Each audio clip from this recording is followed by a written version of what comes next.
3 easy steps on how to apply a tourist visa in Canada.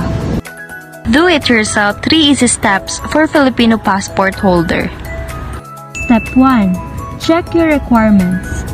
3 passport size picture with white background, valid passport, 6 months, original bank statement for prior 3 months, original Xerox passbook, original bank certificate, original business registration or business name, original ITR, guarantee letter, invitation letter, original proof of asset, employment certificate, travel insurance with COVID coverage, birth certificate and marriage certificate from PSA, medical certificate from accredited hospital of Canadian Embassy if applicant over 60 years old.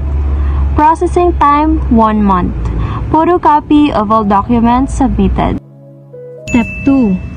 Filled up application form. The best way to fill out your form is on your computer. It's easier to read and process. Or do it via online. Link here. This is where you can apply, upload documents, pay for visa fees 100 Canadian, and track your application status. Complete all necessary requirements and upload. Wait for the consul email saying that they receive your application. Wait for the updates and do biometrics here. Step 3.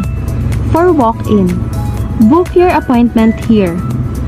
Free appointment booking VFS Global or call 02-8528-2505 and wait 10 to 15 days processing. Please like and subscribe. Share this to your friend if you think they need this.